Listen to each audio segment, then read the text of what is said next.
Amigos, buenas tardes, bienvenidos. Los patrullajes continúan en la frontera sur para evitar la migración ilegal. Sin embargo, tras el refuerzo de los controles, cada vez más son los ciudadanos que se acumulan en Huaquillas y tienen que dormir en las calles. Hola María Gracia, ¿cómo estás? Buenas tardes. ¿Qué tal? ¿Cómo estás? Hola Liz, amigos, muy buenas tardes. Vamos a empezar con este tema. Hacemos contacto con Luis Alfredo Zúñiga, quien se encuentra en el lugar y nos cuenta más detalles. Luis, buenas tardes, adelante.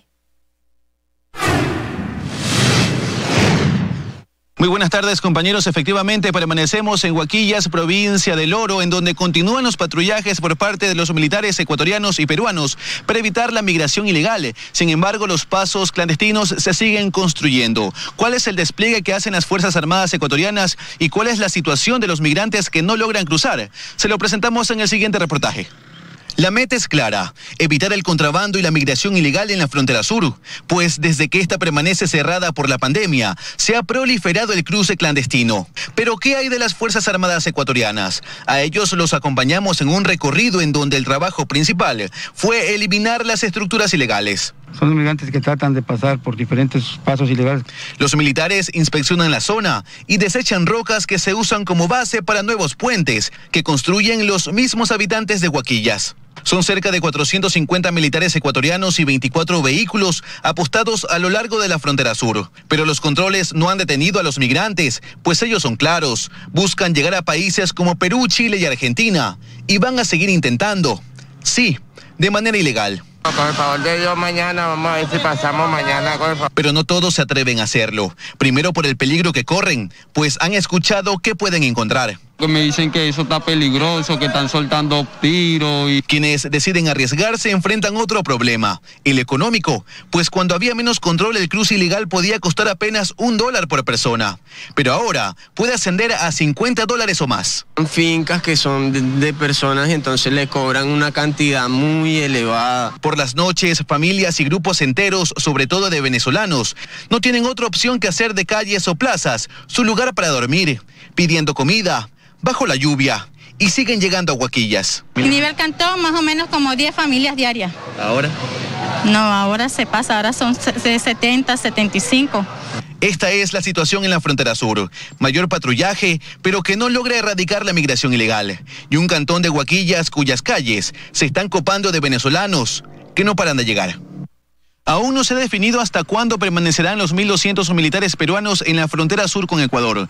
Mientras, los migrantes han indicado que no se irán y aunque sea de forma ilegal, seguirán intentando cruzar. Es lo que podemos informar hasta el momento desde Huaquillas, provincia del Oro. Ustedes con más en estudios, muy buenas tardes. Buenas tardes para ti también, Luis, y muchísimas gracias. La Asamblea Nacional conoció el veto parcial que emitió el Ejecutivo a la Ley de Movilidad Humana. Si bien el documento permite la deportación expedita de ciudadanos que hayan ingresado por pasos ilegales, prohíbe solicitar el pasado judicial como requisito para entrar al país. Hubo cambios de forma, pocos de fondo, dice Fernando Flores, presidente de la Comisión de Relaciones Internacionales de la Asamblea Nacional, en relación al veto parcial que emitió el Ejecutivo a las reformas a la Ley de Movilidad Humana.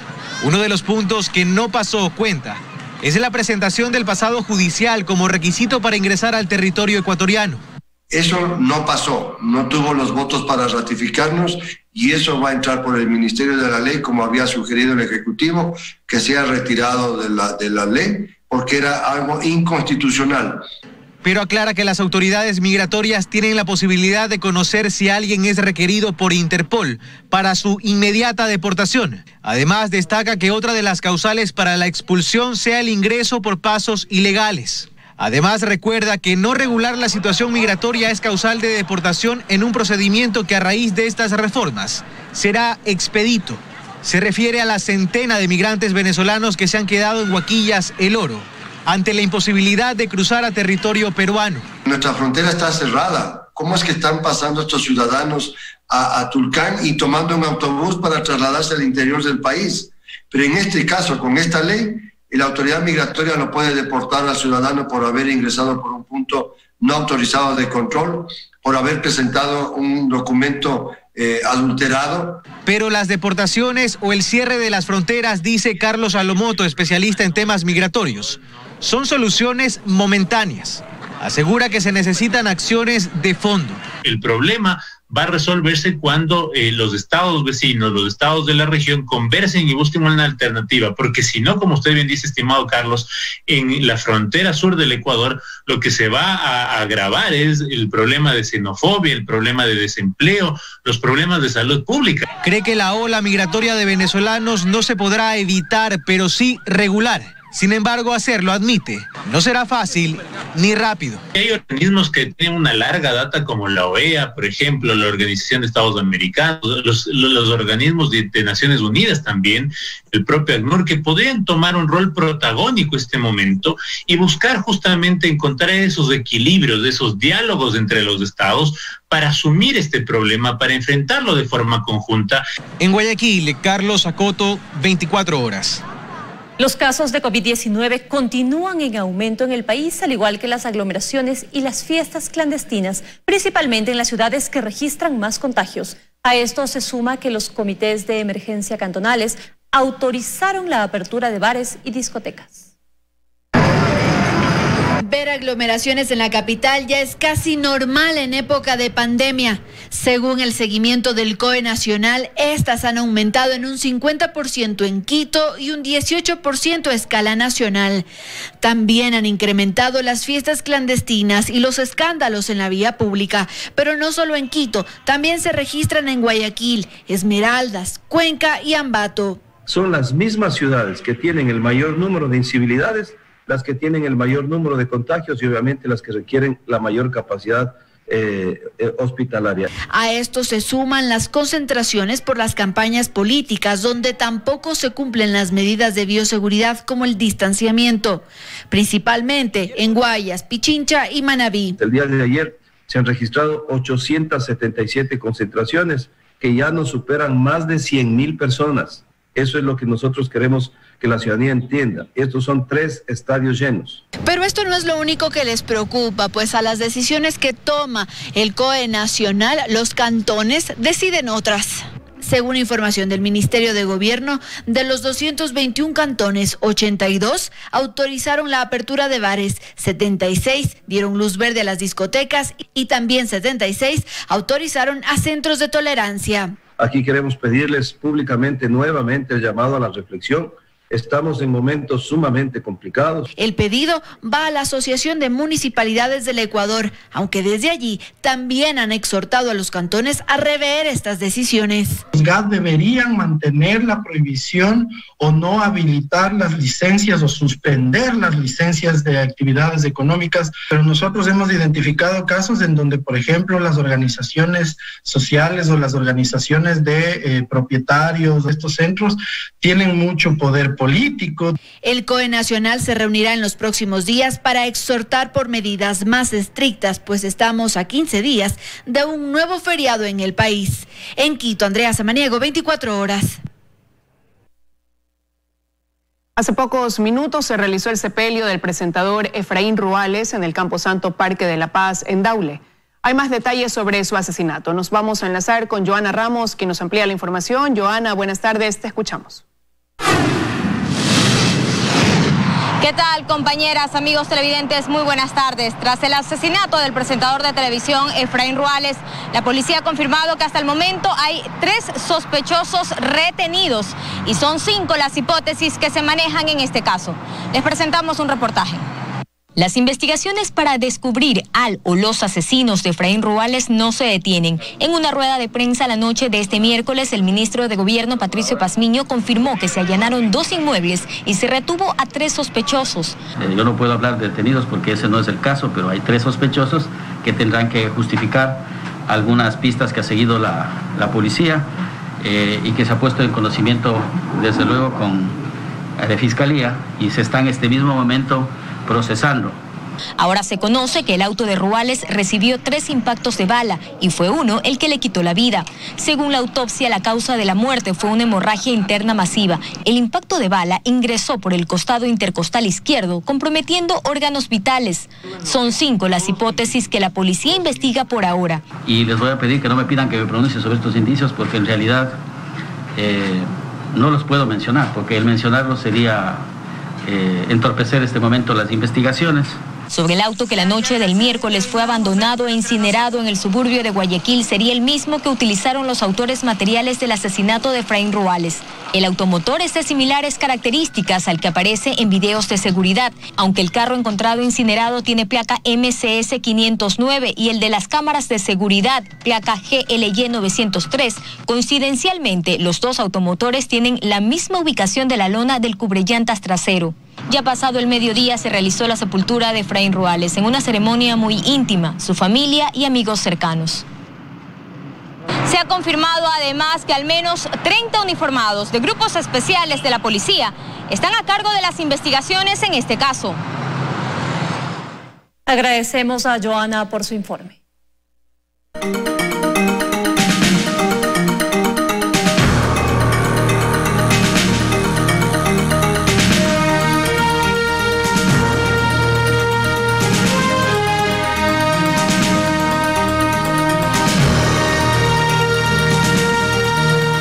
Es definitivo, no se elegirá a parlamentarios andinos este 7 de febrero. Las papeletas no se han impreso y el material electoral empezó a distribuirse este jueves a las provincias de la costa. Así lo anunció hoy el ministro de Defensa. Era una crónica anunciada. A 10 días de las elecciones del 7 de febrero no se han empezado a imprimir las papeletas para elegir parlamentarios andinos.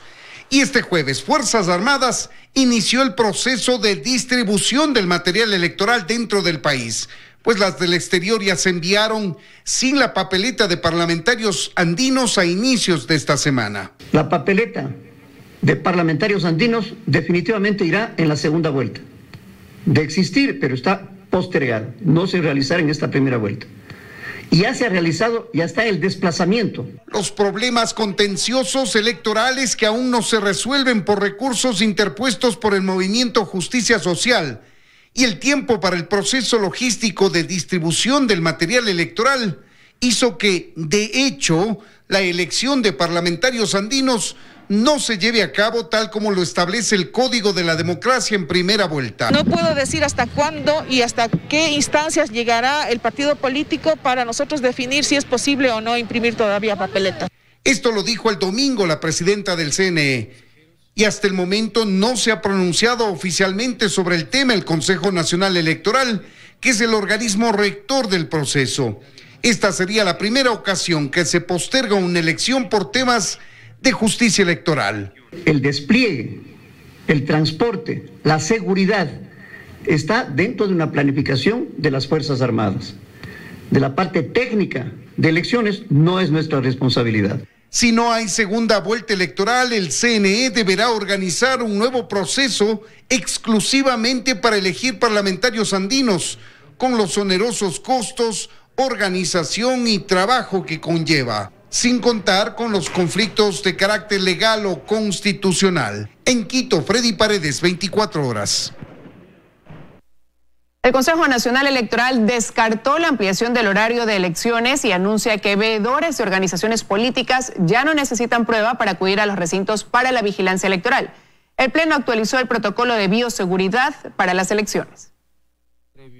A 10 días de las elecciones, 4 votos del Pleno del Consejo Nacional Electoral reformaron el protocolo de bioseguridad que regirá durante la jornada y que fue presentado por el presidente del COE el 12 de enero. Luego de analizar por varios días la respuesta del Procurador General del Estado, finalmente decidieron los consejeros que no cambiará la hora de la elección. Se ratifica que el horario de votación será a partir de las 7 de la mañana a 5 de la tarde, tal cual lo tenemos determinado en el Código de la Democracia. Este Consejo hace un exhorto fuerte, un exhorto vigoroso a la colaboración social, en el sentido de que los electores concurran a las mesas electorales en orden. Y reformaron la obligatoriedad de prueba PCR negativa para delegados de organizaciones políticas y observadores. Ahora no será necesario presentar aquello. Los observadores internacionales, y tal como determinan nuestros protocolos como país, ellos ya deben entrar con una prueba negativa. Además, entre los cambios aprobados dispusieron flexibilidad para el sufragio de las personas de la tercera edad y que las personas con discapacidad asistan a la mesa de atención preferente acompañados por 2 personas. Asimismo, pedirán la colaboración de los GATS para el orden en los exteriores de los recintos. Haya un perímetro antes del ingreso. También establecieron disposiciones para los recintos donde sufraguen los candidatos presidenciales. Las campañas deberán coordinar la hora de ingreso con el CNE. Podrán ingresar acompañados de hasta 8 personas y 2 fotógrafos. Para el ejercicio del voto ingresarán a la mesa solamente el candidato y 2 fotógrafos. Y especificaron que no podrán realizar declaraciones al interior del recinto. Porque al final del día el candidato va a hablar de proselitismo político o puede hacer proselitismo político y eso es algo que nosotros no podemos permitir. Los candidatos principales a la Asamblea Nacional podrán acudir a sufragar máximo con 3 acompañantes. En Quito, María Gracia Acosta, 24 horas. Autonomía económica, lucha contra la violencia de género y flexibilización laboral son las propuestas de las que hablaron 4 candidatas a la vicepresidencia de la República. Sofía Merino, Verónica Sevilla, Birna Cedeño y Marta Villafuerte explicaron sus iniciativas. 4 mujeres candidatas a la vicepresidencia en el set de desayunos de 24 horas. Explicaron por qué decidieron estar en política, pero también fueron cuestionadas sobre por qué sus planes de gobierno dicen tan poco referente a los derechos de la mujer. Sofía Merino de Avanza defendió su plan. Asegura que se enfoca en autonomía económica para ellas. En donde por primera vez un Estado vea como protagonista de desarrollo económico a la mujer. 2, acceso al sistema laboral para la mujer, pero con acceso de flexibilización horaria, sobre todo para madres solteras. Verónica Sevilla de Suma menciona propuestas similares en el ámbito económico y también habla de emprendimiento. Hay que trabajar en un factor que viene desde una construcción cultural que hay que romper. Así que tenemos claro nuestro programa de emprendimiento y de apoyo financiero con el Fondo para la Reactivación del Emprendimiento será el 50% para la mujer. Sobre el papel de la mujer en política y lo que muestra la papeleta presidencial relegándolas en su mayoría a ser candidatas a la vicepresidencia, Birna Cedeño dice que no ocupará un papel simbólico. Que la vicepresidencia tendrá a su cargo justamente, y fue mi planteamiento antes de aceptar la candidatura, la ciencia, la tecnología para la innovación y la educación. Por lo cual también trabajaremos en incrementar ese presupuesto para los programas y planes de programa de violencia contra la mujer. Mientras Marta Villafuerte habló del Código Orgánico de la Familia que plantea como provida. Leyes a favor de la vida y la familia, que se blinde y se abra este espacio desde ámbitos educativos, fortalecer en valores a hombres y mujeres a temprana edad para que puedan ser parte de la solución. Todas coinciden en la necesidad de erradicar la violencia política. 3 de ellas aseguraron que no descartan sumar a sus iniciativas propuestas planteadas por sus compañeras, pues esto se trata de construcción colectiva, aseguran. Dayana Monroy, 24 horas. Mientras tanto, el Servicio de Rentas Internas ha recibido más de 200 solicitudes para la devolución del IVA por posibles inconsistencias en los cobros. Desde el pasado 16 de septiembre rige el impuesto al valor agregado a la importación de servicios digitales. Desde esta fecha, los usuarios pagan el 12% por consumos de servicios virtuales que prestan plataformas extranjeras como Netflix, Uber, Spotify, Zoom, entre otras. Hasta diciembre pasado, el IVA a los servicios digitales representó al fisco ingresos por más de $2 millones y este año se espera recaudar 20 millones. En la Cámara de Comercio Electrónico se refieren a este cobro y señalan que más allá de la recaudación, se debe crear un ambiente mucho más atractivo y claro, tanto para las empresas como para los usuarios. Lo vemos claramente, ¿no? Empresas de transporte, empresas de delivery, empresas de marketplace, donde definitivamente pues en muchos casos el cobro no es lógico. Y casos hay varios. Usuarios han reclamado el cobro del IVA cuando se compran bienes en páginas como Amazon o cuando el SRI retiene el IVA sobre el valor total de una carrera a través de aplicaciones como Uber y no sobre la comisión del servicio como se había anunciado, pese a que el transporte graba 0 tributos. Así, por ejemplo, a esta carrera de $6.01 se le cobra el 12% del IVA, por lo que el usuario termina pagando $6.73, cuando en realidad solo debió cancelar $6.08. Y si este cobro se hace mensual, el perjuicio puede superar los $14. El perjudicado siempre en este tema es el que paga más y es el que usa el servicio. Por su parte, el SRI reconoce que no existe una correcta distinción de la oferta en cada plataforma, por lo que el cobro es irregular. Hay muchas plataformas o servicios que no es posible distinguir si es que se trata de la compra de un bien o de un servicio digital. ¿Por qué? Porque es una misma designación. A la fecha se han registrado más de 200 solicitudes para la devolución del IVA por posibles inconsistencias en los cobros. Estamos en el análisis constante de este y de todos los casos que están en el catastro tributario. Con mucha razón hay que pedirle al SRI la devolución también de esos valores. El nuevo catastro de prestadores de servicios digitales estará vigente hasta marzo y abarca a 200 proveedores. Joana Ramos, 24 horas. El sector florícola espera recuperarse durante la festividad de San Valentín, pues esta representa el 30% de las ventas anuales. Tienen previsto exportar alrededor de 17.900 toneladas de flores, principalmente a Estados Unidos.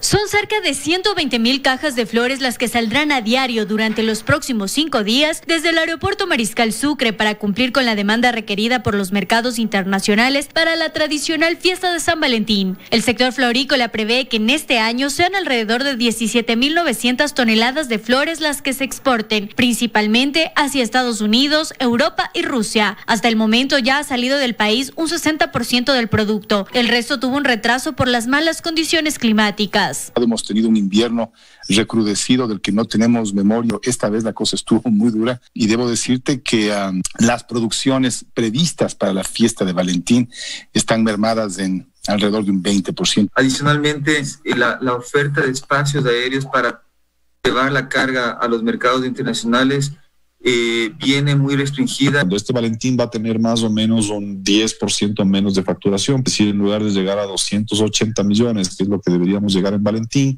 vamos a estar llegando a 230 a 240 millones. San Valentín es una de las fechas más importantes para este sector, pues representa el 30% de la venta anual, pero la pandemia continúa afectándolos, sobre todo por la reducción de la demanda en mercados europeos. El confinamiento en Europa es dolorosísima.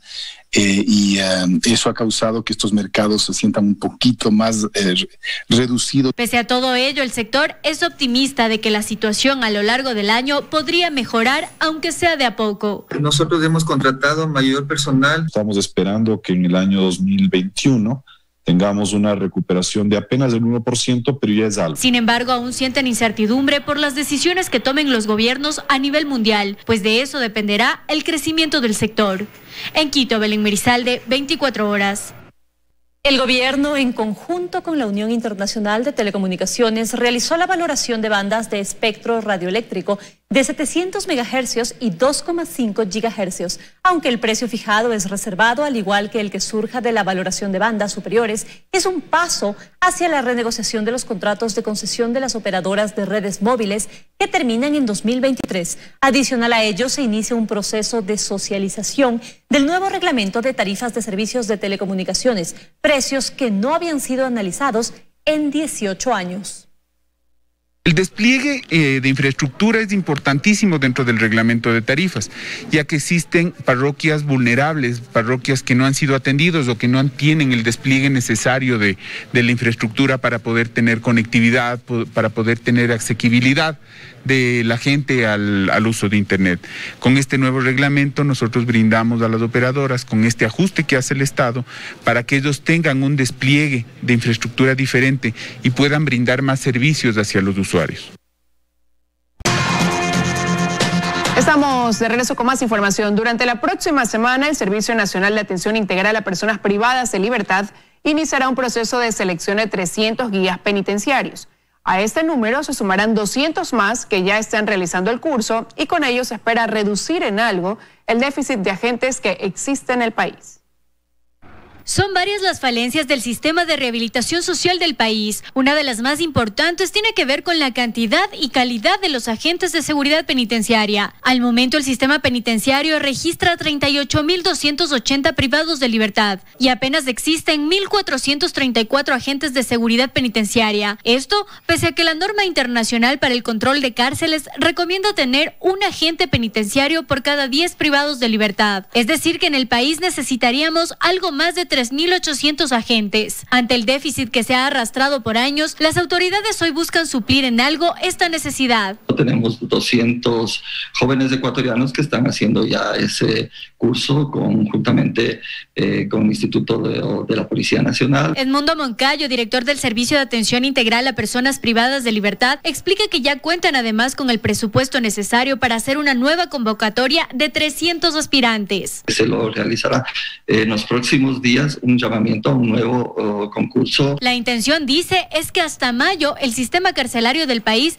cuente con al menos 2.000 guías penitenciarios. Y Tania Villarreal, exdirectora nacional de Rehabilitación Social, señala que si bien es necesaria la contratación de más guías, es fundamental una preparación adecuada. Aprobar un curso de formación, el cual debe ser por lo menos de 6 meses bajo la metodología de pruebas integrales. Además, sostiene que se debe realizar la prueba del polígrafo a todos los aspirantes. Recuerde que hay aspirantes que pertenecen a bandas delincuenciales y las hay actualmente en la institución. Entonces, cuando no se hace una selección pormenorizada, muy detallada, muy delicada, puede entrar cualquiera. Las autoridades sostienen que este es solo uno de los ejes que pondrán en ejecución durante este año para mejorar la situación por la que atraviesan las cárceles del país.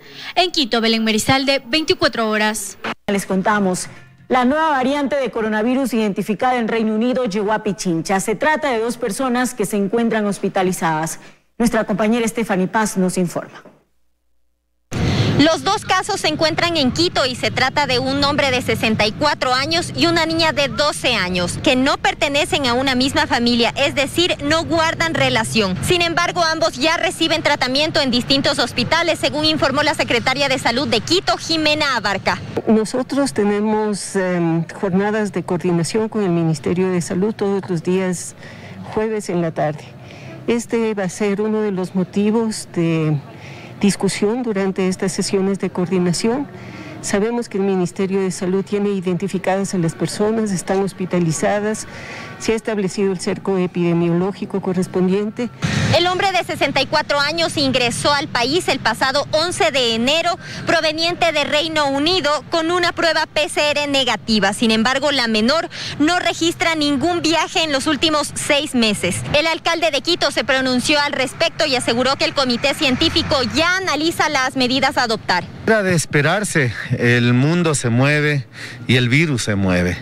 Se descubrió en las provincias de la costa, ahora ya se ha confirmado que está aquí en Quito, está en Pichincha, y lo que tenemos que seguir es apoyándonos en las únicas herramientas que tenemos, la mascarilla, la responsabilidad de la conciencia sanitaria y ojalá un proceso de vacunación masiva que esperamos pronto nos dejen también a la ciudad capital. Nosotros tenemos los recursos, tenemos la logística, tenemos la posibilidad de inmunizar a la ciudad capital. En total ya se reportan 6 casos a nivel nacional y las autoridades en Quito aseguran que activarán los protocolos en caso de detectar a más personas con esta nueva variante de coronavirus proveniente de Reino Unido. Amigos, ahora vamos en vivo hasta el Hospital Carlos Andrade Marín en Quito, donde a diario llegan entre 30 y 40 personas con problemas respiratorios. En el lugar está nuestro compañero Paul Cuello para contarnos todos los detalles. Paul, sabemos que este centro médico también luce saturado de personas que llegan en busca de atención. Helen, amigos televidentes, buenas tardes. Así es, lamentablemente, tú mismo lo has dicho, acabamos de hablar con las autoridades y ese es el pronóstico que manejan. Están atendiendo entre 40 a 50 personas a diario y quiero que invitarles a ver precisamente cómo luce la sala de emergencia COVID actualmente en este hospital. Para contarnos más detalles está con nosotros el director de la unidad de cuidados intensivos de este hospital, Edison Ramos. Doctor, buenas tardes. Buenas tardes con la audiencia. Efectivamente, al momento nuestro triaje respiratorio se encuentra con pacientes que se espera puedan ingresar a una sala hospitalaria en las próximas horas. Estamos esperando que se genere alguna alta para poderlos ingresar. Ellos tienen una condición de relativa estabilidad. Sin embargo, los pacientes que requieren un manejo ya más avanzado en la parte respiratoria se encuentran al interior de la emergencia siendo asistidos y esperando también una cama en terapia intensiva. Tengo en este momento 4 pacientes en hospitalización COVID que requieren una cama de terapia intensiva, los cuales serán ingresados en las próximas horas en vista de que la UCI COVID reportó tener altas a hospitalización. Entonces, doctor, el tema de la mortalidad también me preocupa aquí a las autoridades. Ayer precisamente nos manifestaba que fallecieron 3 personas con COVID. ¿Cuál es el porcentaje que están manejando? Nosotros tenemos un reporte estadístico mensual. En el consolidado la mortalidad está alrededor del 52% y mensualmente habíamos logrado bajar en diciembre a 42% la mortalidad. Todavía este mes no cerramos los datos estadísticos para saber cuál es la modificación o saber si se mantiene ese porcentaje de mortalidad. Están precisamente ustedes ya trabajando al límite, sin embargo, comienzan a llegar pacientes de entre 40, 50 a diario, ¿no? Sí, tenemos un flujo de pacientes que no ha disminuido, es variable. En los mejores días hay 35, el resto de días se mantiene un número alto y obviamente requieren algún manejo hospitalario y un porcentaje de pacientes una sala de cuidados críticos. Muchísimas gracias al doctor Ramos. Precisamente hablábamos también con otras autoridades y nos manifestaban que desde esta semana empiezan las consultas externas a ser atendidas mediante llamadas telefónicas, un poco para evitar precisamente que el virus se siga propagando aquí en el hospital. Eso es lo que podemos informar hasta estos momentos. Helen, tú con más noticias en estudios. Amigos televidentes, buenas tardes. Buenas tardes también para ti, Paul. Muchísimas gracias por la información. Ya escuchamos en el Hospital Carlos Andrade Marín de Quito también se registra saturación de pacientes por la cantidad de personas que llegan hasta este centro médico en busca de atención. Seguimos informando en 24 horas. La Policía Judicial capturó este miércoles a una de las bandas delictivas más buscadas en Quito, organización que se dedicaba al robo de personas en el norte de la capital. Después de varias semanas de investigación y de seguirles la pista, gracias a las denuncias de la ciudadanía, este miércoles la Policía Judicial logró capturar a una de las organizaciones delictivas más buscadas en Quito dedicada al robo de personas. Esa denuncia nació de un video de la comunidad. Con ese video identificamos ciertos patrones y obviamente logramos identificar el vehículo, cuál era el que estaba haciendo los actos en el sector norte. Los delincuentes, para distraer a las autoridades y cometer sus delitos, se movilizaban en estos 2 taxis legales, principalmente por el norte de la ciudad. Que efectivamente participan en estos hechos delictivos. Ellos por lo general se dedican al asalto y robo a mano armada, la modalidad de entidades económicas y lógicamente a robo a personas. Los 4 miembros de esta organización delictiva son de nacionalidad venezolana y ecuatoriana. En su poder se encontraron 2 armas de fuego y varias municiones. Con armas de fuego amedrantan a las personas y efectivamente proceden a sustraerle las pertenencias. Las autoridades además identificaron que los 4 delincuentes cuentan con antecedentes penales por robo y tenencia de armas. Los ciudadanos venezolanos y el ciudadano quevedeño, ellos hace 8 meses atrás conformaron su agrupación como tal y empezaron a buscar y a perfilar personas que manejen y que en su poder tengan taxis. También se localizó en los operativos de control focalizados a 2 ciudadanos que portaban más de 8 armas de fuego que aparentemente iban a ser comercializadas. En Quito, Paul Coello, 24 horas. Amigos, gracias por continuar junto a nosotros. Seguimos con más noticias y les contamos que el metro de Quito ya no será entregado el próximo 31 de marzo según la planificación del cronograma de obra y como lo venían anunciando las autoridades. Este cambio de fecha se debe al retraso en la culminación de trabajos en estaciones de la Jipijapa, Universidad Central y Labrador. El municipio de Quito ya no recibirá la obra del metro el próximo 31 de marzo como se lo venía anunciando por parte de las autoridades municipales. Se lo entregará 6 meses después. La obra en su totalidad estará lista en octubre del 2021. Indudablemente esto va a generar un retraso en la operación comercial del metro que en el mejor de los casos estará a fines de este año o inicios del próximo año. Según este informe realizado y presentado por la nueva gerencia de la empresa Metro, algunos frentes de trabajo registran retrasos y esa sería la causa del movimiento de la fecha para la recepción de la obra. Por ejemplo, en la losa de cierre de fondo del Saco El Labrador, en la reurbanización del Parque Tortuga de la estación Jipijapa, en el acceso 1 de la estación Universidad Central. También está pendiente la finalización e iluminación en las bocas de acceso y la instalación de los equipos de recaudo. No corre ningún riesgo. La obra no se va a recibir en su totalidad. Se va recibiendo el túnel, se va recibiendo los vagones, se va recibiendo el sistema eléctrico, se va recibiendo el sistema de telecomunicaciones. Según la actual gerente del Metro de Quito, la obra registra un avance del 98%. Se estima que a partir de marzo se continúe con los detalles en obras que faltan, pero a la par se cumplirán otros procesos. Estos hitos que todavía deben ser solventados son parte de la entrega-recepción definitiva.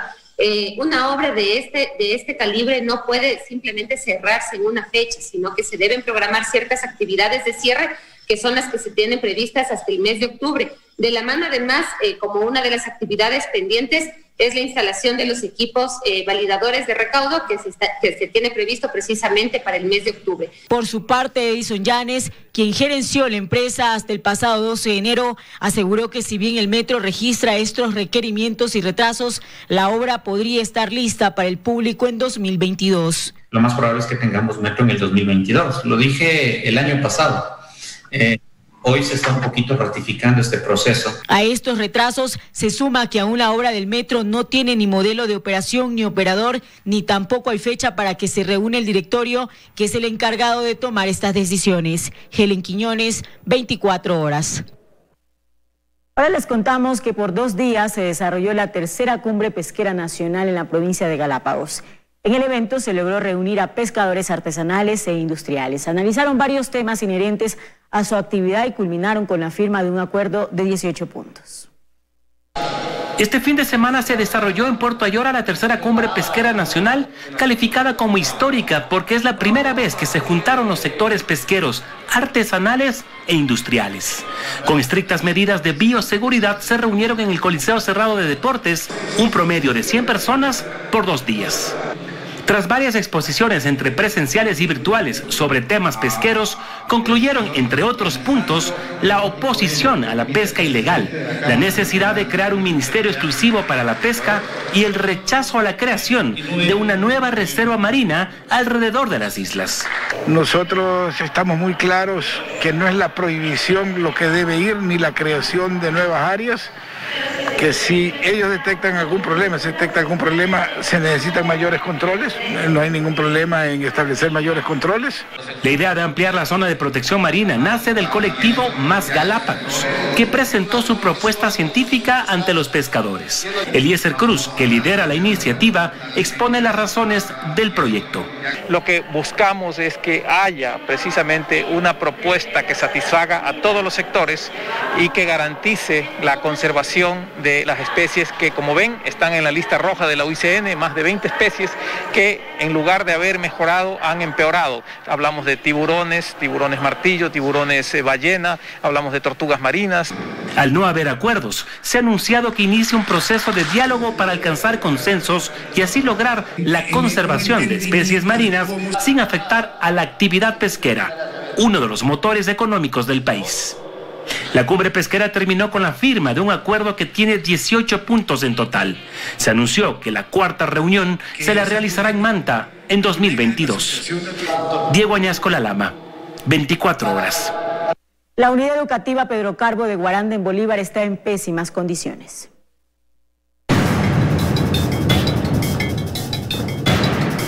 Parece que un terremoto pasó por el colegio Pedro Carbo de Guaranda en Bolívar y arrojó todo lo que estaba a su paso.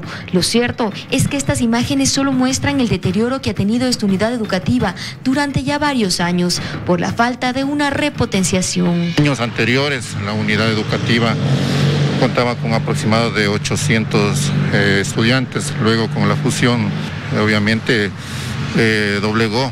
Hoy estamos con 2.589 estudiantes, donde prácticamente ya la infraestructura ya tiende a colapsar ya el mismo hecho de que no fue diseñado la unidad educativa para abarcar esa cantidad de estudiantes.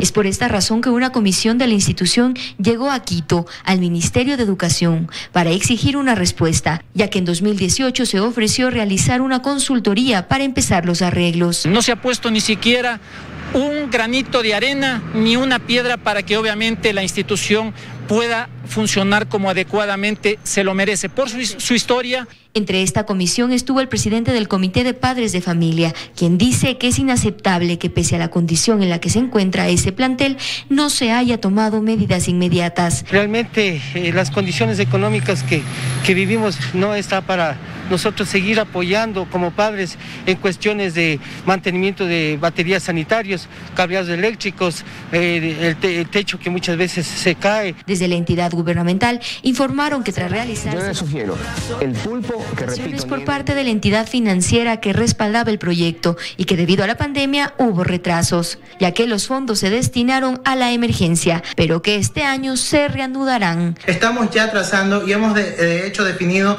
una hoja de ruta con diferentes fechas para revisar las mejoras que se pueden dar dentro de la consultoría y que estas finalmente se puedan implementar. Los padres de familia y autoridades esperan que la unidad educativa tenga una nueva cara para cuando los estudiantes puedan regresar a las aulas. Fernanda Ceballos, 24 horas.